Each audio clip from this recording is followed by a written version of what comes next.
Hi everybody, my name is Mallory Taft and I'm a museum educator here at the Cold Spring Harbor Whaling Museum and Education Center. Today we will be learning about narwhals, the unicorn of the sea. Have you ever seen a narwhal? Do you like unicorns? I know I do. Legends of narwhals.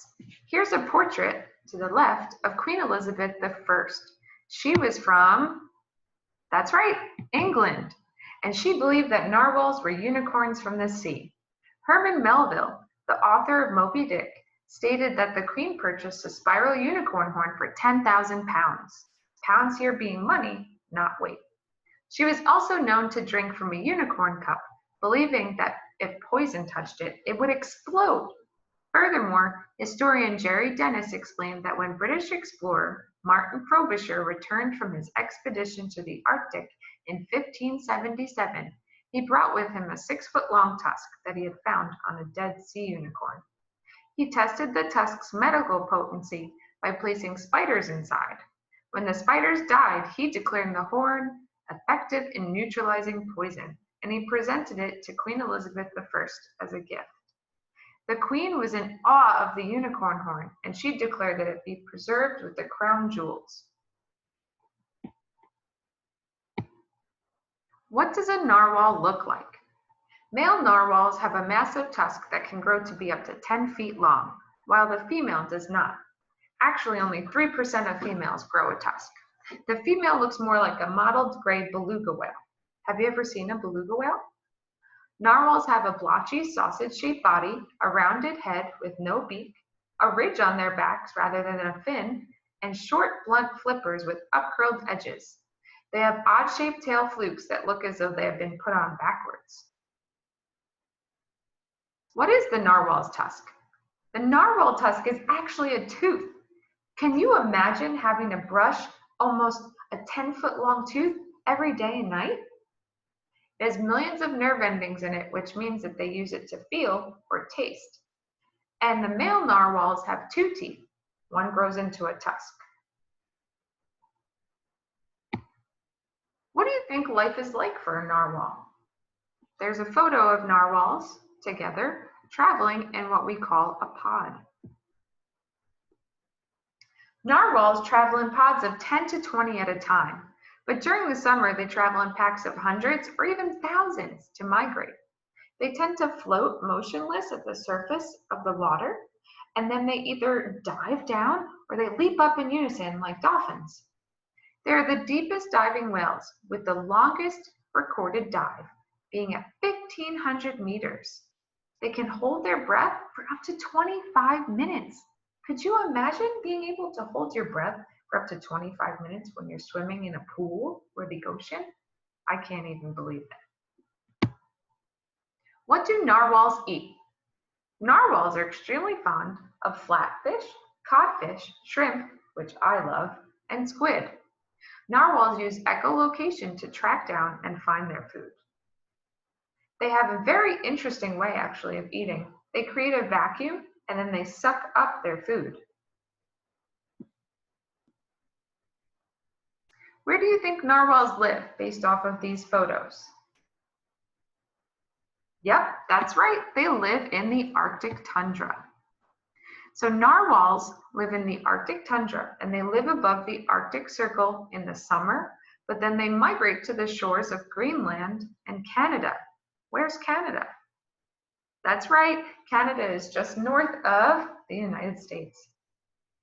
And they migrate to help prevent them from being trapped by the ice caps because they spend most of their time living under the ice caps because they what? That's right, they dive super deep down. Their natural predators are polar bears, orcas, and sharks. I do not like sharks. They scare me. And they have been hunted by the Inuit for their skin, blubber, and tusks for centuries. Narwhals are some of the most difficult whales to study because of where they live. They spend so much of their time beneath the dense Arctic ice. They're also skittish and they get scared easily, they spook easily. So some narwhal researchers spend months in the Arctic without ever seeing a single one of these whales. Could you imagine traveling to the freezing Arctic tundra and then never getting to see a whale? All right, everybody, you know what time it is. It is, that's right, craft time. We are going to be making a paper plate narwhal. And some of the materials you need are, you need a paper plate. Yep, one paper plate. A pair of scissors. Glue stick, I'm going to use tape, so you can use glue stick or tape. Markers, I'm using markers to decorate, but you can use crayons or colored pencils as well. It depends, whatever you prefer. And then if you do have googly eyes, you can use those as well. I'm just going to glue my eyes on. Okay. So step one, cut the sides off of a paper plate to make the circle into what would look like a slice of pizza. But don't throw out the slice, like the slices off the side, don't throw those away. You want to keep them for later, okay?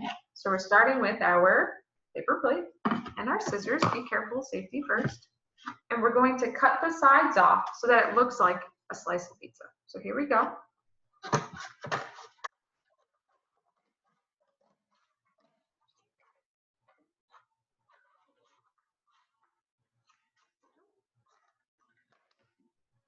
One.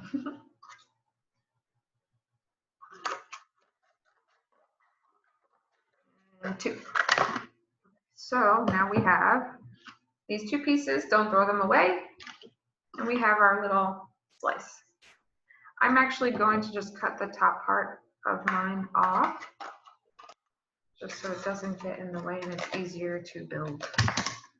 I'm going to do that with the other pieces too. You don't have to do that.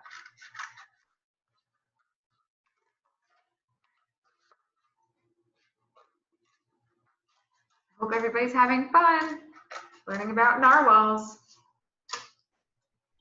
the unicorn of the sea.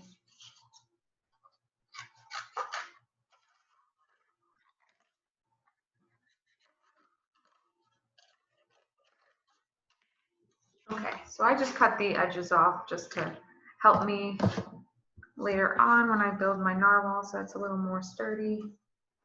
So I just cut that top part off. You don't have to do that if you don't want to. Okay, so now I'm taking this part. This is going to be the body for the narwhal. And we're going to take one piece. So one of those halves that we cut off the side, one of these, you're going to cut it in half horizontally, not vertically. Horizontally, cut it in half. And then keep those, don't throw them away. We're going to use them for fins. So I'm going to cut this in half horizontally. And now I have these two pieces like this. And I'm going to take this piece for the body. I'm going to, you want to position these little guys for the fins so that the curved part is on top. And you're going to either glue it or tape it to the back part of the pizza slice so that they look like little fins. See that?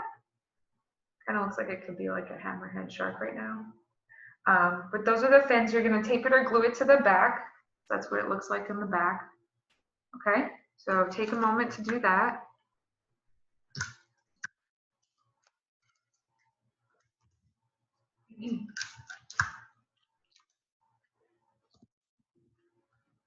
Okay, so I taped mine down.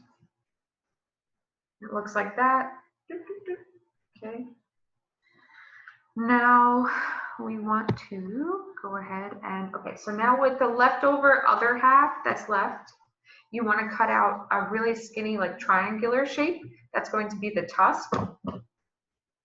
So I'm using the leftovers to make like a really skinny triangle. So I got this. See? That's going to be the tusk. Little unicorn hump. And where do you think we're going to tape it? That's right, to the very top. So I'm taping it or gluing it, whichever you prefer, to the top.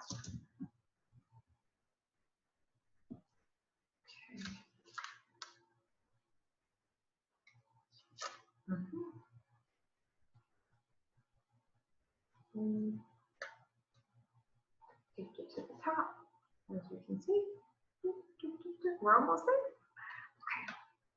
So now with whatever leftover pieces you have, you can actually either make a little heart shape or you can make a triangle. I'll make a heart so you can see, but a triangle would work just as good. So I'm going to cut out a heart shape with my leftover pieces of scraps.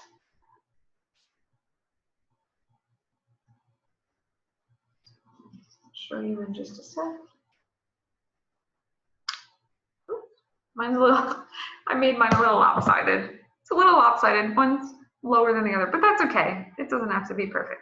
So you have your heart, right? But now you're gonna flip it upside down and you're going to tape it or glue it to the very bottom, that point of this pizza slice. Then tape it to the bottom. That's like the little, that's the tail. So here we go, I'm gonna tape that down there. And fix it up so it looks nice. Okay. There we go. Okay, so now it looks like it's done, but it's not. We just have the basis of the whole body together. So we're like 75% there. Okay, so now what I'm going to do is I'm going to use my markers and I'm going to make like little curved little lines up the whole horn so that it looks like the ridges and the curves in the tusk, which is actually a what? That's right, a tooth. So we're going to decorate it. I'm using different colors. You could use one color. You can use whatever you like. It's really your own preference. I'm using pink right now. So let me just show you really quick. So see how I'm making like those curved lines? I'm just going to keep going all the way up by doing that. Continue doing that. I'm using pink and then maybe like, I don't know, I'll use blue or something. My favorite color. What's your favorite color?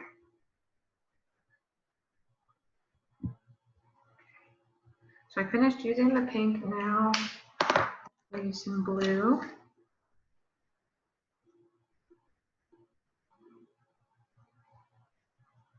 So it's kind of like curved stripes on top.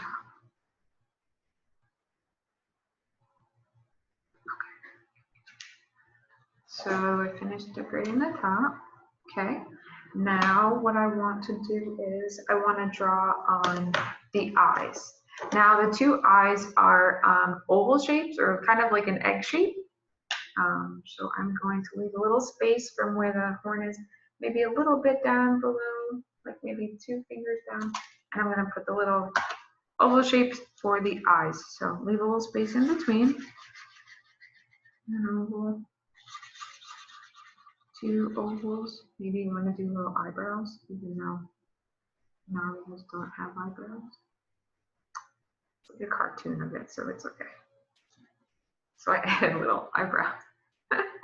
Okay, now for the mouth, I'm going to use a navy blue. I'm going to show you step by step.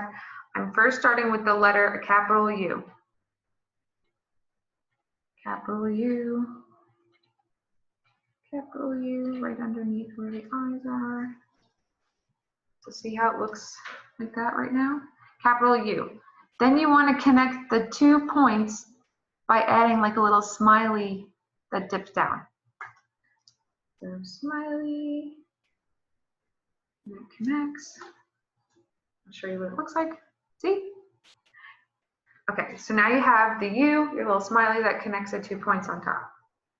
Then what you're going to do is to make a tongue, if you want to make a tongue, you're going to make like a little frowny face within that shape. So leave a little space and then make a frowny face, because that's going to be where the tongue is. So this space right here is the tongue. So I'm going to color in above it dark blue, so that it's like the shadow within your narwhal's mouth. And then I'm going to color in my tongue and make it.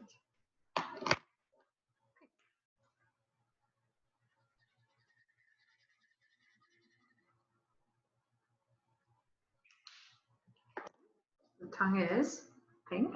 And I'm going to add, maybe you want to add, I don't know, polka dots. I'm going to add some polka dots to his fins. Even though narwhals don't have polka dots, but they do have blotchy skin, right? That's right. So maybe these are like the blotches on their skin. Polka dots. I'm using blue. You can use whatever color you'd like.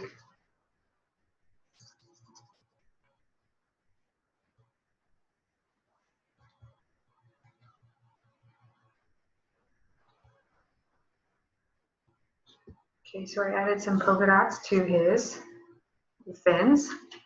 And now I'm going to add different colored polka dots on his body. I'm going to do purple polka dots.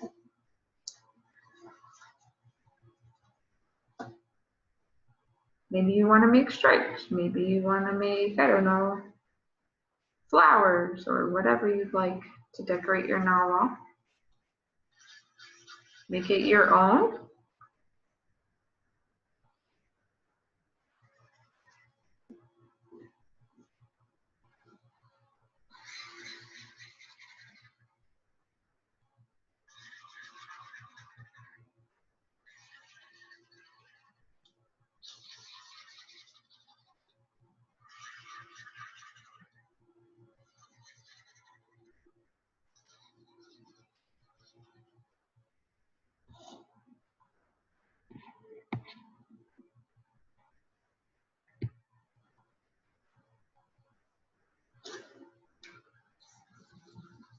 Okay, so I got the rest of my polka dots. And add some polka dots to the little tail so that it looks like it matches. And then of course you need to give them a name. You need to give them a name. And voila!